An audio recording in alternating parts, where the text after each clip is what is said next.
nong itu kata dah hidup le, momo zag, lepas jam lagi, pistaran itu toy hai macam.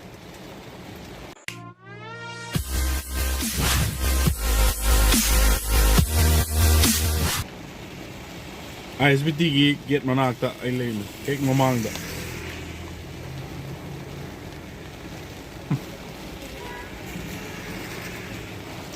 Nong ini apa hidup kan? Aku Chingmeirong tadi pada nak nung cha sao bune itu sih orang kan ekta pra nong nung sih kita orang kan hidup kan. Sao le sih mui. Streetfood cha dah buku ya.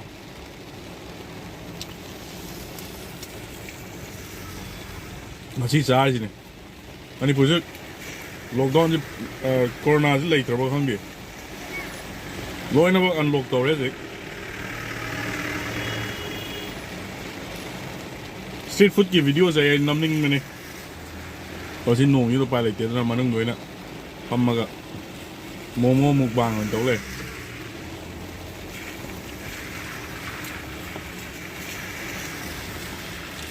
pick ti mai momo ji ko pi ko ngồi ta sẽ là ba bên này khao vậy,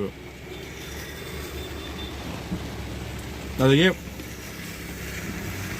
Kopi cũng mà cái em hấp dẫn mà lên nữa cơ, tôi mà thấy học thì chỉ đi học thì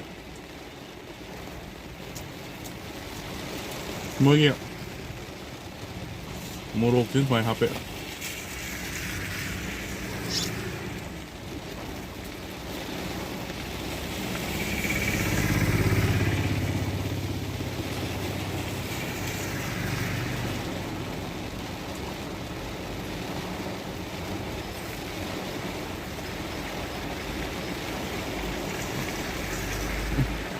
Nồi bạc hider deh, yang kira.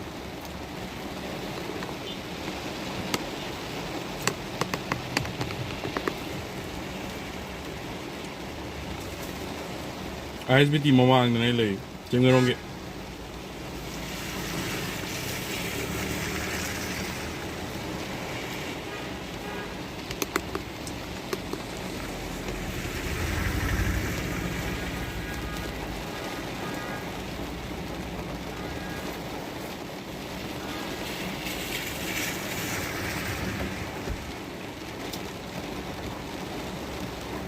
Anh này lili food chế fashion and entertainment store này nào vậy wang khai đã video anh cũng học kịp rồi adu đấy cái lâu bani rồi fashion and entertainment store thế này hậu dịch anh nó hero dress anh nó post apa em lấy rồi này anh chúng ta hành chọn rồi cả dono को नहीं mà पूरा को और ना Bisa lo ya dia tu, lalu ni lit loron pilih, yang nuai je dono, kalau macam fashion and entertainment store lah, dress posta tak am lau orang ni, hapen ni kayak dia ada, t-shirt kayak ni tahu, pasal am lewat, nung cari sehari ni nung ini.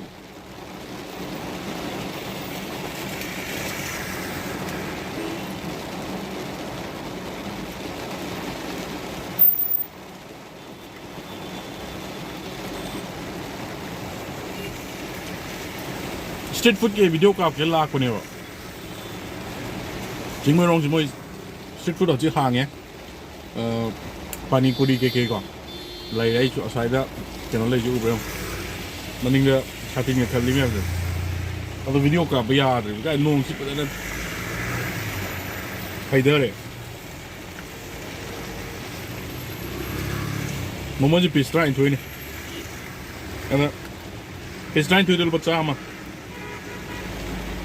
Aku nggak ingat dah, ngomong loyle me kamu tu, last piece ni,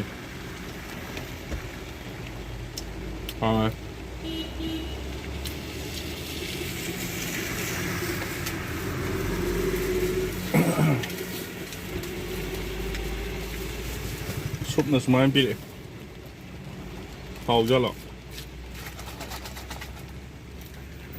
yang gitu.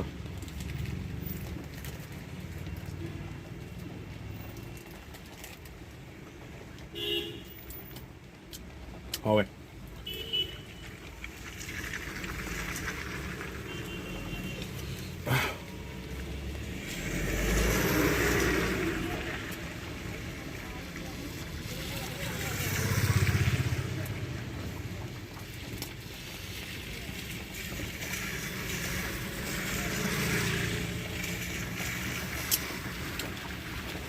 ꯃꯤꯅ ꯀꯩꯀꯩ ꯃꯥꯜꯂꯗꯤ ꯁꯨꯃꯥꯏꯅ ꯇꯧꯔ ꯊꯛꯄꯁꯦ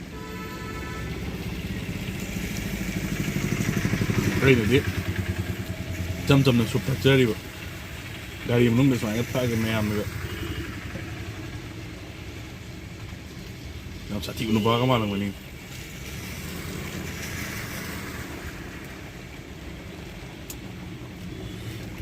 ꯍꯥꯎꯋꯦ ꯃꯥꯏ ꯁꯨꯞꯁꯦ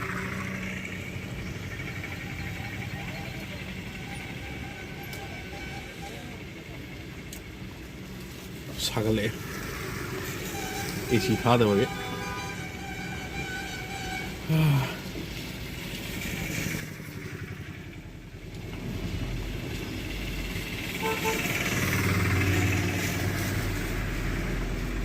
로이돌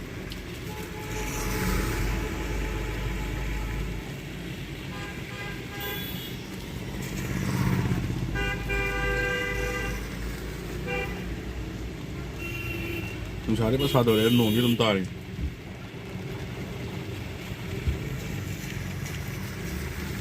ꯂꯣꯏꯔꯦ